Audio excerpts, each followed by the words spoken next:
Tem seu coração hoje, né? Foi, me deixou. E a todos. Boa noite, pessoal. É um prazer de verdade estar aqui mais uma noite com vocês na comunidade espírita Os Semeadores, para nós refletirmos a respeito de alguma mensagem, né, que nos facilite a forma de viver. Então, para mim é realmente uma alegria estarmos aqui reunidos e juntos, buscarmos renovar nessa noite as nossas energias, as nossas forças e a nossa esperança na construção de um mundo novo. E nesse momento, eu falo para um grupo de pessoas privilegiado. E por que esse grupo é privilegiado? Exatamente porque nesse momento de transição em que nos encontramos, nessas transformações em que nos encontramos, ter as informações que nós temos enquanto espíritas é um privilégio muito grande. Na verdade, é um privilégio divino. Só que, ao mesmo tempo que é um privilégio, também nos dá uma grande responsabilidade. Porque, como está escrito lá, foi registrado pelo evangelista Mateus, e palavras ditas por Jesus, a quem muito tem, mais será confiado. E a expressão é exatamente essa, mais será confiado. E a gente só confia algo a alguém que a gente acredita que vai dar conta do recado, que tem habilidade para lidar com essas informações e fazer bom uso desses conhecimentos. E na realidade, não há como nós fazermos a construção de um mundo novo que não seja pelas ideias cristãs, pela filosofia cristã. Então nós precisamos sim do Cristo para a construção desse mundo novo. Dito isto, quando eu falo de nós renovarmos as nossas forças, as nossas esperanças, é porque realmente essas informações que nós temos nos tornam privilegiados para nós olharmos, inclusive para a nossa rotina, para o nosso dia a dia, e entendermos tudo de uma forma muito mais leve, muito mais lúcido, que facilita a nossa compreensão e, principalmente, o mais importante é que essas informações, muito além de estarem só no nosso campo de conhecimento, lá na nossa prateleira de arquivo, elas já têm que fazer parte de um desconforto na nossa rotina, daquele incômodo de quando você vê uma situação, mas não é um incômodo com o outro, é um incômodo consigo, né? De falar, já dá para fazer diferente, isso aqui realmente não é legal, então por que eu permaneço fazendo, né? Se eu já tenho essas informações. E aí o tema dessa noite é para nós entendermos um pouquinho o processo da queixa, da reclamação, a reclamação nossa de cada dia, né? O tema, na verdade, é quebrando o ciclo da reclamação. Por que, primeiro ponto, muito importante, nós já temos uma tendência a olhar para tudo sempre por um olhar negativo. Prestem atenção, só no dia de hoje, até vocês chegarem aqui, de quantas coisas assim, não precisa falar, só lembrem que vocês se queixaram no dia de hoje. A gente se queixa de mão, ainda tá fazendo as contas aí, já não deu mais a mão, né? Os dedos já não dão mais conta de contar.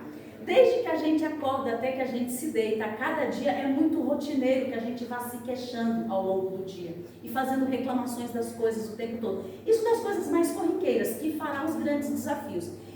Isso é extremamente nocivo para nós e já não é mais um comportamento, uma postura adequada diante das informações que a gente recebe. E por quê? Vamos lá, o primeiro ponto que a gente tem que entender. Nós temos essa tendência a sermos queixosos, a sermos reclamões, a sermos resmungões, justamente, primeiro ponto, em função do nosso degrau evolutivo, né? E o segundo ponto, do próprio ambiente onde nos encontramos encarnados, que é a psicosfera do planeta, né? Tem uma frequência mais baixa que essa frequência, na verdade, é formada pela grande massa encarnada e desencarnada do planeta. Então, se nós já somos os chamados soldados da luz, nós temos que entender que essa não é uma postura que nos favoreça, principalmente, não nos favorece, né? E outro ponto importante é que, assim, já que nós reconhecemos esse hábito, o que nós podemos fazer para mudar esse hábito? Entender o quanto isso é prejudicial. Então, quando a gente olha, por exemplo, falando agora de uma visão mais macro, né? Ainda mais que a gente está em período de pré-eleição, e aí a gente começa a assistir todas aquelas campanhas, e os debates, e as coisas que vão sendo publicadas e fazem parte, a gente olha, e as coisas que nos incomodam, nos escandalizam, e normalmente a gente gosta de botar o foco naquele que a gente não vai votar, que é para poder criticar. Você gasta mais tempo investigando o que você não vai votar do que quem você vai votar. Vocês percebem que a gente tem essa tendência? E aí a gente, quando olha de uma forma mais macro, a gente tem aquele bordão muito comum de dizer assim: no meu tempo era melhor. Se fosse comigo, não seria assim.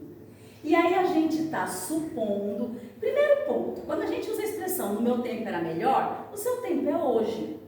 Porque você está encarnado, você está vivendo e você faz parte exatamente da resolução e da transformação desse novo tempo, né? Mas vamos lá, quando a gente fala assim, no meu tempo era melhor, na minha infância, na minha época de adolescência, e a gente se agarra naquele saudosismo, a gente tem que entender que ao dizer isso, a gente supõe que estivemos num tempo melhor e a gente está desdizendo justamente a lei do progresso.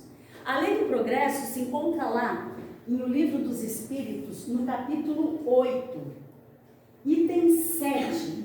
Só uma síntese da lei do progresso, eles nos dizem assim: sendo o progresso uma condição da natureza humana, não está no poder do homem opor-se a ele. É uma força viva, cuja ação pode ser retardada, porém não anulada. Com esse dado, nós então entendemos que todo novo período terminará melhor sempre do que o período anterior. Que toda nova geração irá sempre mais adiante, sempre, do que a geração anterior. Ainda que a gente, num primeiro olhar, não tenha essa sensação. E aí o que a gente tem que entender é que o processo de evolução, inclusive humano e social, passa exatamente pelos antepassados, pelas gerações anteriores. Então a geração que vem depois de nós, essa que nós estamos ajudando a formar, a orientar, a exemplificar, a resposta dela vai ser condizente com aquilo que nós estamos fazendo, falando e agindo e produzindo. Então, toda geração nova precisa necessariamente de tudo que foi feito pela geração anterior. Esse é o processo de evolução. E é isso, espírita, que a gente tem que enxergar e tem que entender, para colocar isso no nosso comportamento do dia a dia, para ampliar essa nossa visão de uma forma coerente no nosso dia a dia. E aí, o que acontece? Kardec, já lá no seu tempo, olhando para a sociedade, porque a gente, quando olha para essa visão macro, a gente tem aquela nítida sensação de declínio humano, né? E Kardec teve essa mesma sensação. E ele perguntou isso para os espíritos. Porque ele olhava e falava assim: engraçado, eu vejo evolução material, eu vejo evolução intelectual, mas não consigo perceber muita evolução moral. E aí Kardec pergunta isso para os espíritos, e os espíritos, quando ele fala, não estaria a humanidade num declínio cultural, num declínio humano? E a resposta deles é assim: tu te enganas. Só que para conseguir entender e enxergar, você tem que olhar com bons olhos, ou seja, entender, né? Isso são palavras minhas, tá? Agora, entender que cada espírito está no degrau evolutivo e que nós não estamos ainda num planeta de regeneração, nós estamos ainda num planeta de provas e expiações, e que essa turma da qual a gente faz parte, como se fosse uma sala de aula, vai ter esse tipo de estudante, esse tipo de espírito, e que nós, inclusive, fazemos parte dessa casta. E é disso que a gente tem que entender. E aí eles falam assim: tu te enganas, para que tu consiga perceber, você tem que olhar bem. E aí eles explicam outra coisa muito interessante, que eles falam assim: e existem determinados momentos em para que haja um processo de evolução, o mal tem que chegar ao extremo, para que o homem sinta a necessidade do bem e a necessidade da mudança. E quem serão esses que sentirão essa necessidade? Serão esses que perceberão a necessidade da mudança. Então, a gente tem que olhar e perceber que nós fazemos parte exatamente da solução e não apenas dos críticos e dos queixosos. Porque a gente passa a maior parte do tempo se queixando de um monte de coisas é uma queixa até infantil, porque não tem muita lógica. Por exemplo, começa a fazer muito calor, a gente passa o dia inteiro reclamando que está calor. Mas está calor, ponto, a natureza é. Aí começa a ficar muito frio, a gente passa o dia inteiro, não, porque hoje eu não vou trabalhar direito, porque hoje já me deu dor de cabeça, porque hoje eu não... Aí a pessoa te convida para fazer alguma coisa, não, isso não dá hoje porque hoje está muito frio. Não, isso não dá porque hoje está muito calor. Vocês percebem que na realidade são todas desculpas que a gente inventa para poder ficar reclamando da vida? Porque se está frio, legal, vai lá, coloca o agasalho e segue adiante. Se está calor, vai lá, se refresca e segue adiante. E assim segue. E eu estou falando de uma coisa bem corriqueira mesmo. Outra coisa, vocês já perceberam que é muito comum, se a gente está em qualquer ambiente, numa fila de espera para algum serviço, ou numa sala de espera, ou dentro do supermercado, vocês já perceberam que normalmente quando as pessoas começam a conectar para falar alguma coisa, nunca é um assunto positivo, sempre é algum tipo de reclamação, algum assunto negativo? Sempre. Você está lá e de repente a pessoa do lado fala assim para você, nossa, mas que fila demorada, né? Nunca a pessoa fala assim para você, você viu que tem uma promoção maravilhosa do produto tal? Não fala assim, nossa, aqui está 5 vezes mais caro que o mercadinho lá da minha rua. Aí você olha e fala, gente, como nós temos uma lente de aumento focada para tudo aquilo que não é bom para nós, para tudo aquilo que nos incomoda. E aí a gente não usa essa lente, não direciona ela para aquilo que nos agrada, para aquilo que nos beneficia. E aí quando a gente faz isso, acontece um processo físico, que eu vou explicar daqui a pouco. Antes disso, isso é tão antigo na humanidade, que já lá na época de Jesus, na verdade eu vou mostrar para vocês agora um trechinho, uma frase, de uma carta, a carta de Paulo aos Hebreus, está no capítulo 12, versículo 15, só para vocês entenderem, eu vou contextualizar. Essa carta foi escrita mais ou menos uns 60 anos pós-Cristo, né, depois da morte de Cristo. E o que acontecia nesse período? Os hebreus, eles já estavam com todas as ideias cristãs, então eles já faziam todos os rituais cristãos, seguiam a filosofia cristã, só que justamente por causa das intempéries, por causa das coisas do dia a dia, das pequenas irritações, e até por conta dos desafios dessa grande difusão do evangelismo, né, do cristianismo, eles acabavam se queixando, reclamando muito diante dos desafios. E o que acabou acontecendo? Muitos judeus pararam de seguir as ideias cristãs, pararam de ter os seus rituais cristãos e estavam voltando para os seus rituais e suas crenças antigas. Aquelas mais politeístas, algumas até mais materialistas, não tão espiritualistas. Quando isso chega a Paulo então escreve que inclusive essa carta é uma maior carta que tem no registro bíblico, que é essa carta de Paulo aos Hebreus, e ele fala exatamente, ele reforça todas as ideias cristãs, principalmente com relação a essa coisa da esperança, da fé, da crença, do focar a visão naquilo que é espiritual, naquilo que é eterno, naquele caminho para onde você está seguindo, sem perder o foco na tua vida atual, mas para que não haja tanta dispersão. E aí tem uma frase muito interessante, que eu peguei só essa frase que Paulo fala aos Hebreus, que ele diz assim, mais para o finalzinho da carta, está lá no capítulo 12, versículo 5. Tendo cuidado de que ninguém se prive da graça de Deus, e de que nenhuma raiz de amargura brotando vos perturbe, e por ela muitos se contaminem. Olha que interessante, quando Paulo fala assim, tendo cuidado de que ninguém se prive da graça de Deus, gente, é que a graça de Deus, ela é abundante. Deus, ele é eterno, ele é infinito e ele permanece. E a graça dele está em todos nós. Só que quem se priva dessa graça? Quando eu começo a me queixar, eu estou me privando do processo de graça. Quando eu começo a me queixar, eu desconecto. Então, esse comportamento dos hebreus fazia com que eles ficassem privados dessa graça, ou seja, eles desconectavam. E aí eles iam para outras práticas, e só pioravam a situação. E aí ele fala, e que nenhuma raiz de amargura, ou seja, aquela frustração, aquele desânimo, né, aquela apatia, brotando, vos perturbe, e por elas muitos se contaminam. Porque quem eram esses homens? Eles eram justamente os influencers da época. Eles eram as referências. Então eles, com essa raiz de amargura, contaminariam grande parte das pessoas. Porque o desânimo, a queixa, a reclamação, ela tem um poder de contaminação muito grande no ambiente. Ela intoxica o ambiente. Tenho certeza que vocês lembraram agora de alguém que vocês trabalharam, que a pessoa só reclamava o tempo todo. Não é chato ficar do lado de alguém que já reclama o tempo todo. E também acho que vocês já viveram aquela experiência aí, quiçá nós um dia já fizemos isso, e se fazemos, está na hora de a gente repensar. Quando você está com um problema, aí você vai lá e encontra aquele seu parente, aquele seu amigo, aquela sua amiga, e aí você se desabafa. E a pessoa te escuta. Aí você vai lá no dia seguinte e desabafa de novo do mesmo problema, e depois no terceiro dia tu vai lá e fala do mesmo problema de novo. Vocês já tiveram alguém que fez isso com vocês? Na quarta vez você está falando, amor de Deus, eu não aguento mais com essa pessoa. E aí, mais, né, que quando a gente está muito queixoso, e a gente faz isso, sem se dar conta. E quando a gente está muito queixoso, a gente não percebe que a gente já está enchendo a paciência do outro, está passando do limite da boa vontade do outro.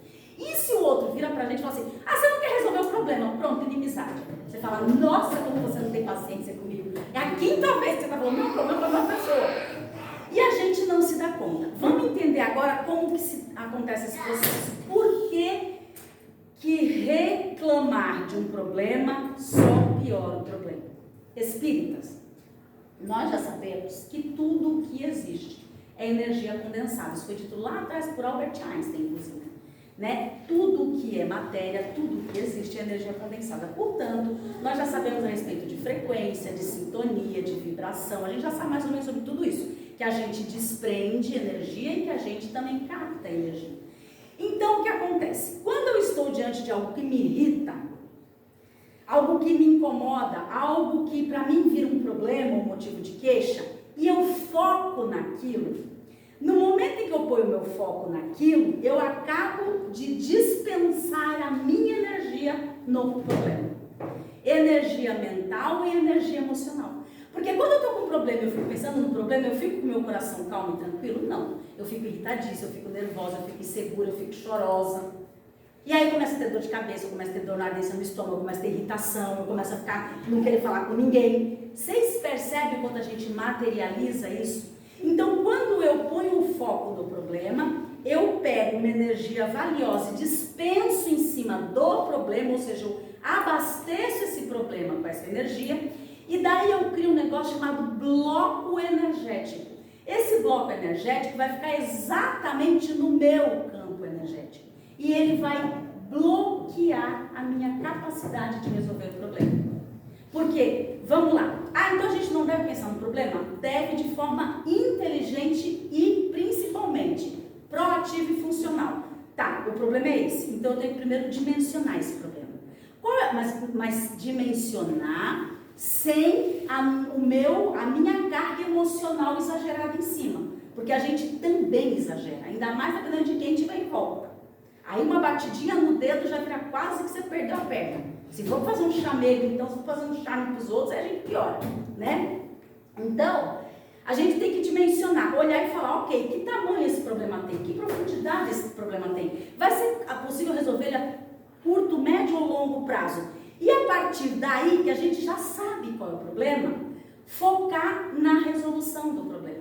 Quais recursos, caminhos, pessoas eu tenho ou posso contar para resolver esse problema?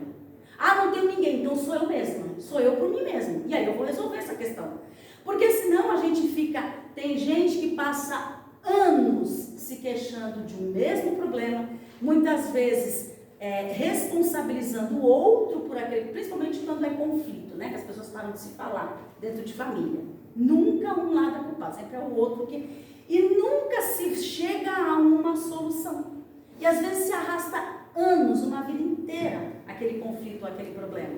Porque a gente põe o foco no problema. E se a gente estiver bravo com alguém, então a gente só vai conseguir colocar a lupa em todos os defeitos da pessoa. Porque a gente não quer ver as qualidades. É essa a questão. Então, ampliar essa visão e entender que todas as vezes que eu ponho o meu foco no problema, na queixa, eu ponho ali a minha energia valiosa, mental e emocional, eu estou aumentando este problema.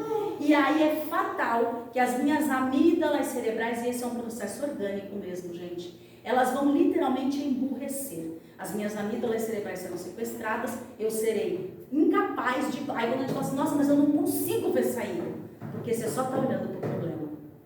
Então isso é muito importante. E o processo da queixa.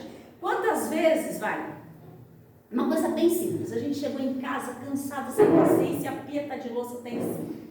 Aí a gente vai lá naquela louça, mas a gente começa, porque meu Deus, saiu dessa casa, e bababá. O tempo que você queixou e lavou a louça demorou o dobro. De duas uma, você não lava a louça e fala, gente, quem sujou lava, ou vai lá, lava e não fica queixando. Vocês percebem o quanto a queixa não nos ajuda nunca em nada?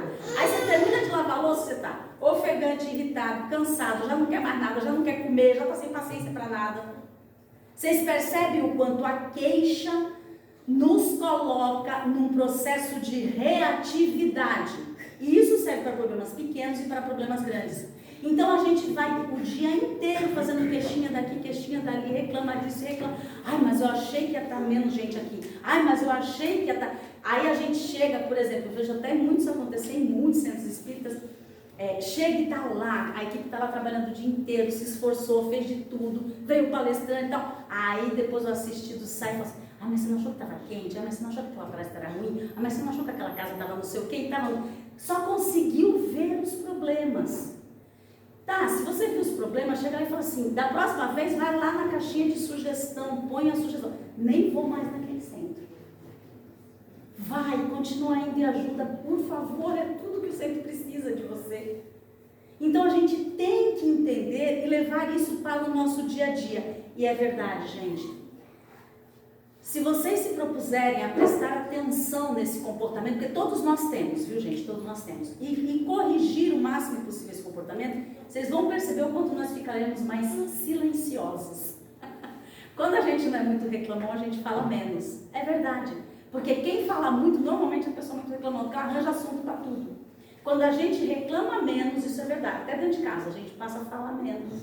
Quando a gente vai lá falar menos, reclamar do parente lá que não olhou para você direito na reuniãozinha de família do final de semana, aí você fala, engraçado, eu estou falando menos, é porque você está reclamando menos do outro, da coisa, da situação, do problema.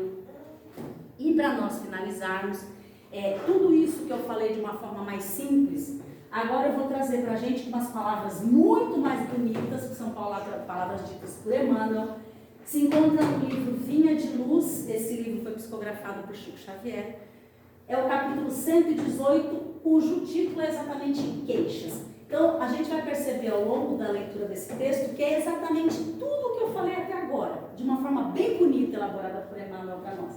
Ele fala assim, a queixa nunca resolveu problemas de ordem evolutiva. Entretanto, se os aprendizes do Evangelho somassem os minutos perdidos nesse falso sistema de desabafo, admirar-se-iam do volume de tempo perdido. Realmente, muitos trabalhadores valiosos não se referem a sofrimento e serviço com espírito de repulsa à tarefa que lhes foi cometida. A amizade e a confiança sempre autorizam confidências. Mesmo nesse particular, contudo, vale disciplinar a conversação. Foi aquilo que eu falei, para de encher a paciência de ter boa vontade com você. E aí ele continua dizendo assim, a palavra lamentosa desfigura muitos quadros nobres do caminho, além de anular grandes cotas de energia improficuamente. É exatamente disso que eu falei, quando a gente vai se queixar e a gente põe o foco no problema e fica repetidamente falando do problema, a gente está desfigurando os quadros nobres e anulando cotas de energia improficuamente. Você está colocando ali, criando uma massa que vai te bloquear e não te ajudar. O discípulo do Evangelho deveria, antes de qualquer alusão amargosa, tranquilizar o mundo interno e perguntar a si mesmo, queixar por quê? Não será a esfera de luta o campo de aprendizado? Acaso não é a sombra que pede luz, a dor que reclama alívio? Não é o mal que requisita o concurso do bem? A queixa é um vício imperceptível que distrai pessoas bem intencionadas da execução do dever justo. Existem obrigações pequeninas e milagrosas que, levadas a efeito, beneficiariam grupos inteiros. Todavia, basta um momento de queixa para que sejam irremediavelmente esquecidas. Se alguém ou algum acontecimento te oferece ocasião ao concurso fraterno, faz o bem que puderes, sem reparar a gratidão alheia. e por mais duro te pareça o serviço comum, aprende a cooperar com Cristo na solução das dificuldades. A queixa não atende à realização cristã em parte alguma e complica todos os problemas. Lembra-te de que se lhe deres a língua, conduzir-te-á à ociosidade, e se lhe deres os ouvidos, te encaminhará à perturbação. Vocês percebem que essa última frase é aquela mesma mensagem de Paulo aos Hebreus, né? Se a gente oferece a língua, eu começo a me queixar, falar, não tem perspectiva, eu fico ocioso ali, paro e já não contribuo, porque não faz parte da solução, nem da resolução. E se você lhe oferece o ouvido, te encaminhará a perturbação. A gente acaba sendo envolvido por aquela coisa do queixume e falar, gente, nem adianta continuar. E a gente se perturba. E aí essa frase já é minha. É hora de quebrar esse ciclo. Então, espíritas, a gente já entendeu que a queixa não ajuda e ela, pelo contrário, nos coloca numa vibração que bloqueia a solução para chegar até nós. Portanto, que a gente tem essa capacidade de transformar e que diante de um desafio, a gente entenda que nós fazemos parte da resolução, da solução e não da ampliação do problema. Isso depende só única e exclusivamente mesmo de nós. É um exercício que não é muito comum, mas a gente tem que começar a fazer, porque, como eu falei lá no início, a gente tem uma tendência à queixa, até pelo ambiente onde nós estamos encarnados e pelo grau de espírito que somos. Só que se a gente quer realmente se alçar a um patamar maior, a um patamar melhor, e quando eu falo melhor, não é melhor que o outro, mas é melhor dentro do que você foi até agora, a gente tem que colocar em prática essas pequenas mudanças, porque é uma coisa pequena. Se você for reclamar, lembre, não reclama, faz em silêncio. Mas se eu não reclamo, não resolve, mas se você reclama, também não resolve. Se você tiver um problema para resolver com alguém, ainda mais dentro de casa, é no diálogo, quando você tiver calma. Não é fazendo queixa, xingando meio mundo, reclamando meio mundo no momento que você está irritado. Eu falo isso por experiência própria, gente. Porque eu, além de vir de uma família grande, com 5 irmãs, mais uma mãe e um pai, eu tenho uma família, que é meu marido, meu filho, e eu convivo com pessoas do meu trabalho também. E o meu marido e meu filho falavam muito para mim, há algum tempo atrás, né? Mas você reclama tanto e nada muda. É verdade, reclamando tanto nada muda. Mudando o comportamento, tudo muda. E é isso que a gente tem que entender. Então é isso, é hora de a gente quebrar esse ciclo e que a gente então sempre tem esse olhar claro, preciso de que o mundo está num processo de evolução e que se a gente quer participar desse processo para melhorar a nossa própria vida, esse pequeno comportamento já melhora e bastante a vida da gente. É isso, gente. Boa noite, que nós fiquemos com Jesus e temos uma continuação de semana maravilhosa. É isso.